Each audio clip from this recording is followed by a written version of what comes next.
Hello students. जैसे कल की क्लास में मैंने आपको इंटरनेट के बारे में बताया था, जिसमें आज अपने को बताना है वर्ल्ड वाइड वेब क्या रहता है। मतलब वर्ल्ड वाइड वेब आप सभी लोगों ने सुना होगा www.com। तो वर्ल्ड वाइड वेब क्या होता है? वर्ल्ड वाइड वेब का फुल फॉर्म, शॉर्ट फॉर्म होता है www, फुल फॉर्म होता है वर्ल्ड वाइड वेब, जो कि मोज़ेक, नेटस्केप, नेविगेटर्स या फिर इंटरनेट एक्सप्लोरर का प्रयोग करते हैं। यदि हम की विशेषता देखें वर्ल्ड वाइड वेब की, तो वर्ल्ड वाइड वेब की विशेषता निम्नलिखित होती है। सबसे फर्स्ट नॉन लीनियर रहता है, जो कि अरेखीय रहता है। नॉन लीनियर वेब आधारित सेवाएं जो गोफर पे जो मेन्यू संचालित, मतलब मेन्यू जो ड्राइवर रहता है, और उसकी प्रयोगता आवश्यक सूचना प्राप्त करने से उसमें जो इंट्रैक्शंस रहता है कई स्तरों पर क्या लेवल से गुजरता है। वेब में किसी भी सूचना को पाने के लिए अपन क्लिक करने की आवश्यकता होती है। ग्राफिकल्स में यदि हम देखें तो वेब पेज में टेक्स्ट के अतिरिक्त चित्रों, बटनों और ध्वनि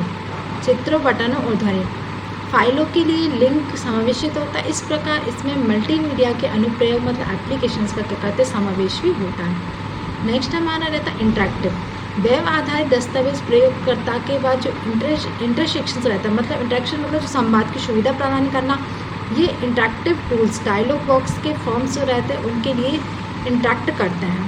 नेक्स्ट हमारा रहता है ऑल एंड कॉम्पेंशन, ताकि जो वेब दस्तावेज उपलब्ध लिंक के आधार पर विभिन्न अन्य दस्तावेज FTP सेक्शन सर्च इंजन जैसे आर्ची वेरोनिकी जो रहते हैं वेरिन का को प्रारंभ करने या खोलने का कार्य किया जाता है। यदि हम देखें कि www का विकास कब हुआ था, evolutions of www। World wide web के आविष्कार से पहले इंटरनेट का प्रयोग बहुत कठिन था, कि इस पर जो सूचनाओं को खोजना या फिर इसका प्रयोग करना कठिन था। कि इंटरनेट पर उपलब्ध फाइलों को ढूंढना तथा इसमें डाउनलोड करने के लिए जो यूनिक्स होती थी उसके निपुणता विशिष्ट टूल्स की आवश्यकता भी पड़ती थी। तो टीम बर्नर्स-ली जो थे वो वर्ल्ड वाइड वेब के कौन थे, जनक कहे जाते। किसको? टीम बर्नर्स-ली जो थे वो वर्ल्ड वाइड वेब के जनक कहे जाते थे, जिसमें European organisations for nuclear research Switzerland में कर रहे हैं, जिसमें कि सर्न में इनके कार्य हमेशा इंटरनेट की आवश्यकता पड़ती है। और इंटरनेट का प्रयोग शोध जो रहता है वो शोधकर्ता मित्रों के साथ संपर्क करना, इंटरनेट के किस तरीके से प्रयोग करना है वो आप सभी तरीके से इसमें आप प्रयोग कर सकते हैं। वेब की यदि हम कार्यविधि देखें तो वेब की जो कार्यविधि रहती है, world wide web client server संवाद का प्रयोग करता है और ब्राउज़र से प्रोग्राम से एक क्लाइंट की तरह क्या करता है, कार्य करता है। और इंटरनेट प्रयोग कर वांछित जो सूचना रहती है उनको प्राप्त करने के लिए क्या करता था, वो दूरस्थ सर्वर से अनुरोध करता था।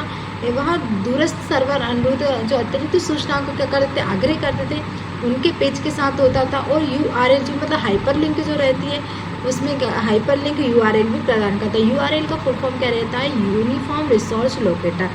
कि जो ब्राउज़र उच्च विशेष जो रहता है उसमें पेज को दूरस्थ सर्वर या फिर उसको प्राप्त करने के प्रदर्शित करना, उनमें हाईलाइटेड आइटम को क्लिक करके प्रतीक्षा करना। एक बार जब प्रयोगकर्ता उस हाईलाइटेड का क्या करता है, आइटम का चुनाव कर देगा, तो ब्राउज़र में जो छुपी सूचना संपर्क में आ जाते हैं। उस प्रश्न के साथ आप क्या कर सकते हैं, प्राप्त कर सकते हो। और URL को प्राप्त करने के लिए बहुत सारे प्रश्न, वर्ल्ड वाइड जो इंट्रोडक्शन, हिस्ट्री और एक्टिविटीज़ रहती है तो URL जो रहता था वो ब्राउज़र द्वारा एड्रेस दूरस्थ कंप्यूटर पर चल रहा है जो प्रोग्राम्स को संपर्क करना और URL के साइट प्रदर्शित करने का आग्रह करना। जब एक बार वह साइट प्रदर्शित हो जाती है तो उसमें अतिरिक्त हाइपरलिंक टेक्स्ट भी आ जाते हैं और इसको इंगित करने के लिए आप URL को क्या करते हैं, प्रदर्शित करते हैं। जब उस लिंक को आप जैसे क्लिक करेंगे तो उसमें क्या हो जाता है, ब्राउज़र विशिष्ट URL में उपस्थित हो जाता है और पेज को प्रदर्शित करने लगता है। आगे हम देखेंगे कि www browser world wide web browser कहा जाता है। क्या कहा जाता है, www ब्राउज़र को वर्ल्ड वाइड वेब ब्राउज़र। ये ऐसे सॉफ्टवेयर रहते हैं जिसकी सहायता से आप नेट का भ्रमण करते हैं या फिर क्लाइंट्स प्रोग्राम्स होते हैं, जिसमें हाइपर टेक्स्ट दस्तावेज के साथ संवाद करना, उनको प्रदर्शित करने में भी सक्षम होते थे। इन सॉफ्टवेयर को विशेषकर वेब के लिए डिज़ाइन किया जाता था और वेब ब्राउज़र्स का प्रयोग करा नेट पर उपलब्ध जो सेवाएँ रहती थी उनका भी प्रयोग आप कर सकते थे। ये दो प्रकार के रहते थे। टेक्स्ट पर आधारित जो ग्राफिकल्स, दो प्रकार के कौन कौन से थे, टेक्स्ट पर आधारित ग्राफिकल ब्राउज़र्स होना या फिर ग्राफिकल्स ब्राउज़र मल्टीमीडिया जैसे टेक्स्ट, वीडियो, एनिमेशंस, ऑडियो आदि को सपोर्ट भी करता था। यदि हम ब्राउज़र्स की सर्च में यदि हम देखें चर्चा करें तो माइक्रोसॉफ्ट इंटरनेट एक्सप्लोरर क्या है, Microsoft explorer, Netscape, navigator, Mozilla Firefox, NCSA, mosaic और लिंक्स। आइए समझते कि www ब्राउज़र। नेक्स्ट हमारा है URL क्या होता है। URL एक यूनिफॉर्म रिसर्च लोकेटर होता है जो नेटवर्क पर किसी चीज़ के स्थान पर क्या करते हैं, वर्णन भी कर सकते हैं है कि इसमें web server, printer, FTP server, desktop computer भी हो सकता है। URL किसी भी वेबसाइट पर वेब पृष्ठ को इंगित करता है। URL जो रहता है वो इंटरनेट में इतिहास एक मूलभूत परिवर्तन था। इससे सबसे पहले टीम वर्ष 1942 में बनाया, जिसका उद्देश्य डॉक्यूमेंट्स लेखक जो थे उनको वर्ल्ड वाइड वेब पर हाइपर लिंक स्थापित करने की अनुमति दी जाती है। 1994 में URL अवधारणा से अधिक यूनिफॉर्म रिसोर्स आइडेंटिफायर प्रतिस्थापित था।